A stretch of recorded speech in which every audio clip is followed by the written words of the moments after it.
Sergeant Ethan Cole never imagined that after years of fighting in muddy trenches and burning deserts, he would be standing on a landing platform waiting for a royal alien princess. He stood stiff with his arms crossed, wondering which general hated him enough to assign this task. He had survived plasma storms and sniper drones, yet somehow this felt more dangerous. He could handle bullets, but he was not sure how to handle a princess. A sleek transport ship descended from the sky with a loud humming sound. The Krylith insignia flashed on its wings, sharp golden lines crossing over dark emerald plates. Ethan took a deep breath. He had seen Krylith soldiers on the battlefield, tall and scaled like reptilian knights. But this was not a soldier. This was the daughter of their emperor. A symbol of peace, that was what the diplomats had called her. A gift, an offering, a test. The ship landed gracefully with a soft hiss of steam. Ethan held his ground. A group of Krylith guards stepped out first, all armored and alert. Then between them walked a small figure covered in a long silver cloak. Ethan expected her to be as tall and imposing as the others, but she was much smaller, barely reaching his chest. Her face was hidden beneath a hood. She moved slowly, carefully, like every step was taken with fear.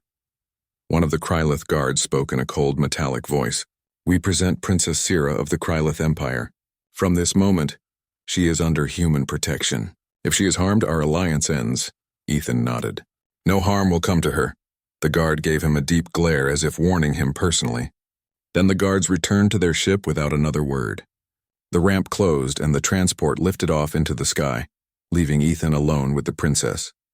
For a long moment, neither of them moved. The wind blew gently across the platform. Ethan tried to speak calmly. Welcome." The princess flinched at the sound of his voice and stumbled backward. Ethan froze. She looked like a frightened animal. He slowly raised his hands to show he meant no harm. "I'm not going to hurt you." She stared at him from under her hood. He could see faint golden eyes shining. She did not speak. Ethan remembered that their languages were different. He reached for the translator device on his wrist and tapped it. "Can you understand me?" She tilted her head slightly as if recognizing the translation. Then she whispered in a trembling voice through her own translator. You will not consume me." Ethan blinked. "Consume what?" She backed away further. Her hands shook. "Humans eat their prisoners, I was told. You roast your enemies." Ethan stared at her, speechless. Then he almost laughed, but stopped himself quickly. She was not joking. She was serious. She thought he was going to cook her like a meal. He opened his mouth slowly. "I don't eat people." She did not look convinced. Ethan sighed. "All right. How about we get you somewhere safe? I have a small base nearby. You can rest." She did not answer, but she followed him when he walked away, keeping a wide distance. He led her across the dusty road to a military outpost. It was not much, a few metal buildings, some supply crates, and a communication tower. A couple of soldiers stared curiously from afar, but knew better than to approach. Ethan guided her to a quiet storage bunker he had cleaned earlier. He opened the door. "You can stay here. It's private." "No one will bother you." She hesitated, then stepped inside cautiously. The room was simple. A bed, a small table, a container of water, and blankets. She stood still like she was waiting for a trap. Ethan scratched his head. "Do you need anything? Food? Water?" She shook her head violently. "Do not poison me." Ethan rubbed his face. This was going to be harder than any battlefield mission. "Okay, no food. No water. Fine." He placed the food packet he was holding on the floor and backed away slowly like he was feeding a wild animal. She stared at it suspiciously. Ethan left it untouched and walked to the exit. Before leaving, he said softly, "You're safe. I promise." She said nothing, only watching him carefully. That night, Ethan sat outside the bunker beside the campfire eating his ration pack. He could not stop thinking about her words. She truly believed humans were monsters. He wondered what kind of stories her people told. In human camps, Krylith were described as cold killers who drank acid and slept on bones. War made both sides see each other as beasts. As he chewed his food, he heard a slight shuffle behind him. He looked back. Princess Sira was peeking through the bunker doorway, staring at him and at the food in his hand. His meal was a simple vegetable stew pack, nothing special.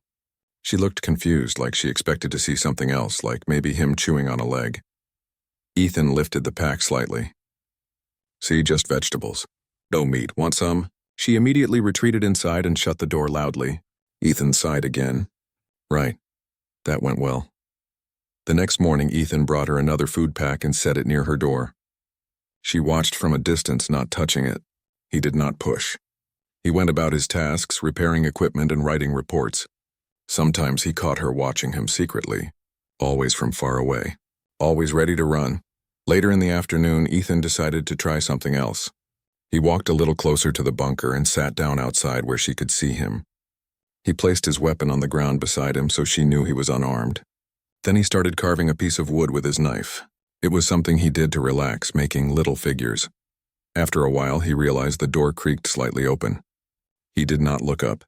He kept carving. From the corner of his eye, he saw the princess watching curiously. He shaped the wood into a small bird and placed it on the ground. Then he stood and walked away. When he returned later, the wooden bird was gone. That was progress. That night, he decided to speak more. He sat outside her room again. I don't know what you were told about humans, he said, but not all of it is true. Some of it probably is. We've done bad things. So have your people. But I'm not your enemy anymore. Silence. He leaned back against the wall. You can stay as long as you want.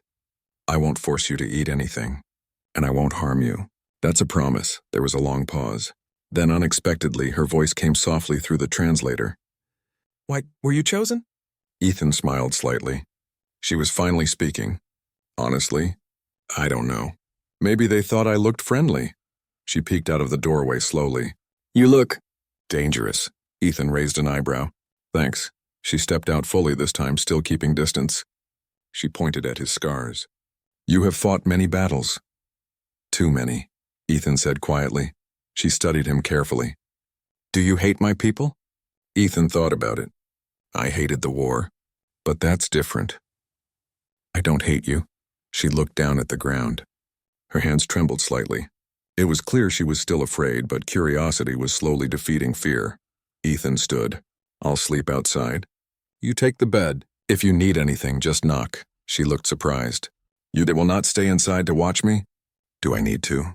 She shook her head quickly. No. Good. Then sleep. He walked outside and lay down beside the fire, using his jacket as a pillow. He stared up at the stars until his eyes closed. Inside the bunker, Princess Sira sat on the bed, hugging her knees. She watched the door where he had gone. Her mind was a storm. All her life, she was taught that humans were ruthless predators who burned planets for sport. Yet this one slept on the ground so she could rest. He offered her food and never forced her. He kept his distance and never raised his voice. She looked at the small wooden bird quietly to herself. Perhaps he is different. The next day, Ethan found her standing outside near the fire. She held one of the food packs. She approached him carefully and placed it in front of him. This is for you, Ethan blinked.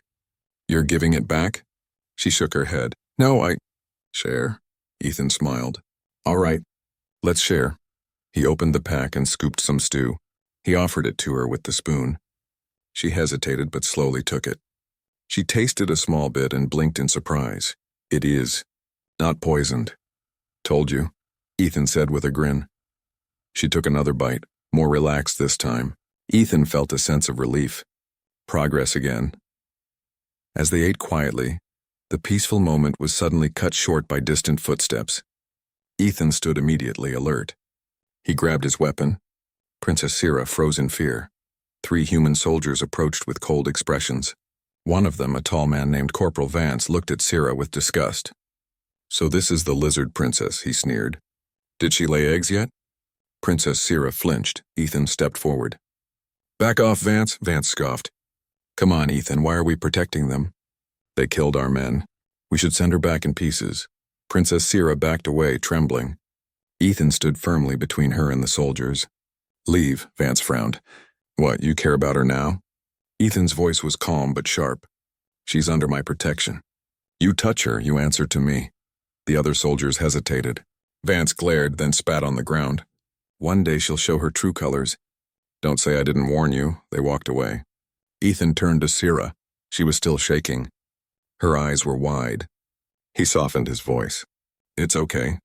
They're gone. She looked at him with disbelief. You, Defended me? Of course, she lowered her head, overwhelmed. Why? Because you're my responsibility, Ethan said. And because it was the right thing to do. She stared at him for a long moment. Then she said quietly, perhaps humans are not monsters. Ethan smiled slightly. Told you. That night she did not stay inside the bunker. Instead, she sat by the fire with him. She did not speak much, but... The next morning, the sky was tinged with red and gold as the sun rose over the distant mountains. Sergeant Ethan Cole woke early as usual and noticed Princess Sira standing outside the bunker staring at the horizon. She seemed calmer than yesterday, though her golden eyes were still wide with cautious curiosity. He nodded to her. Morning, she inclined her head. Morning, she replied softly. There was a strange sense of serenity in her voice, but also a hint of tension, as though she was waiting for something terrible to happen. Ethan understood. The world had not yet changed for her. Fear was a language she had learned well. He brought out breakfast, a simple tray of vegetables and fruit. She examined it carefully before taking a small bite. It was the first meal she had eaten willingly, without hesitation. Ethan felt a small triumph, a tiny victory in the war for trust. They ate in silence for a while, the quiet only broken by the soft sounds of the wind and the occasional bird in the distance. Ethan glanced at her. You know, the first time I met you, I thought I would have to fight you, not feed you. Sira's lips twitched. I thought you would eat me. Ethan shook his head, smiling. Not a chance. You'd be a terrible meal. His humor seemed to surprise her. She had never expected humans to joke in such a way, especially about themselves. She looked away, unsure whether to laugh or scowl. Suddenly, distant shouts echoed across the valley.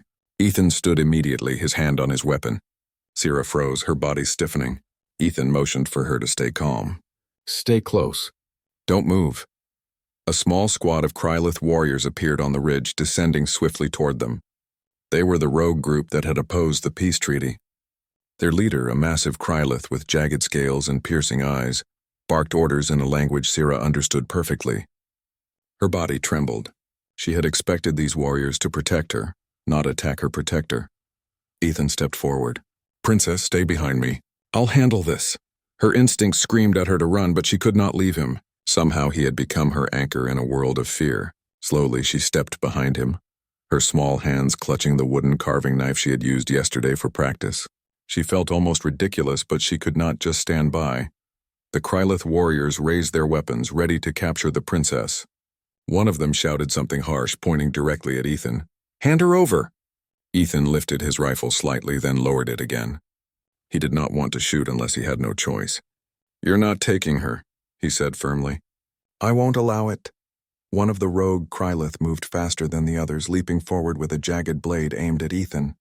Sira's instincts took over. She lunged forward without thinking and threw herself between Ethan and the attacker. The Krylith froze in shock. She was small, fragile, but her action bought Ethan a critical moment. You dare touch her? Ethan shouted, grabbing the Krylith by the wrist and twisting him away without killing him. The others hesitated, unsure of what to do. Sira's boldness had surprised them, and her protector's strength was undeniable. She stood straight, trembling but defiant as she stared at the intruders. Her translator spoke clearly. He is under my protection. None may harm him. The rogue warriors froze. They had expected to rescue their princess, not see her standing in defense of a human. Ethan used the moment to maneuver, creating space between them and Sira. He kept his rifle ready but did not fire. His eyes met hers. You're safe. Trust me. She nodded, her heart racing. This was the first time she had truly felt that humans could be more than their legends. She had feared being eaten, captured, or used as a pawn, but in that instant, she realized that this human, this soldier, was unlike any predator she had ever imagined. Suddenly, more figures appeared from the other side of the valley.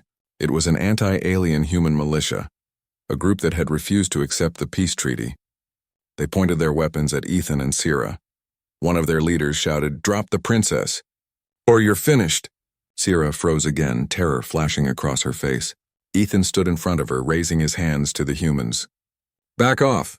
She is under my protection. Any harm comes to her and you answer to me. For a moment all four groups, the humans, the rogue Krylith, Ethan and Princess Sira, paused, unsure of the next move. The valley was tense with anticipation, silence pressing down like a weight. Then, without hesitation, Sira stepped forward, her voice ringing out.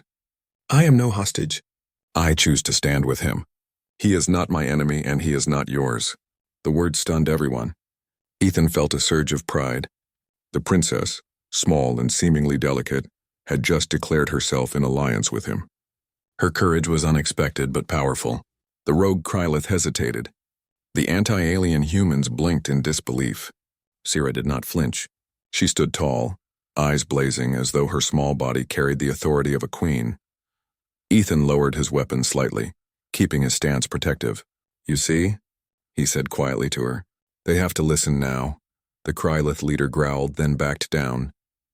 This is not over, he hissed before retreating with his warriors. The anti-alien humans glanced at each other, uncertainty on their faces. Ethan stepped forward. Go on, leave, or you face consequences. They hesitated, then slowly withdrew, leaving Ethan and Sira alone in the valley. The princess looked at him, awe and relief mingling in her eyes. You protected me, she said softly. Even from your own kind. Ethan shrugged, a small smile tugging at his lips. I protect what I choose to protect. You were lucky I was assigned to you, Sira shook her head. No, I was lucky you exist at all. From that moment, the bond between them changed. She no longer saw him as a potential predator. She saw him as a guardian, a protector, and slowly a friend. Ethan, for his part, began to understand her world. The fears, the legends, the culture. He realized that trust was fragile, and he had been given a rare opportunity to earn it. Over the next days, they trained together.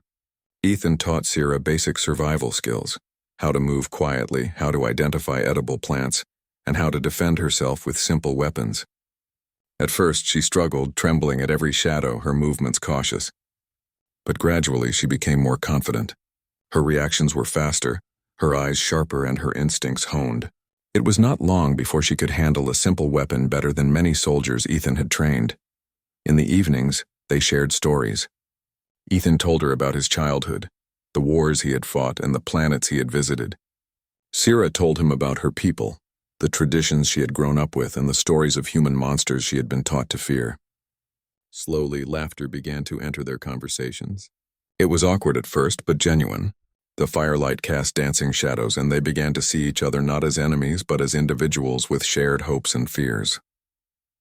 One evening, as the stars glittered above, Sira turned to Ethan. I thought I would be eaten, or captured, or forced to obey, but none of that has happened, Ethan smiled. I told you, you're not a meal, and you're not a prisoner. You're under my protection. She laughed softly, a sound like a melody he had never heard before. You speak strangely, human, but I believe you. The days passed and the outside threats began to fade. Word spread that the princess was in safe hands and that Ethan had defended her courageously. Both human and Krylith leaders began to see that perhaps this small human soldier and the delicate princess were symbols of something greater.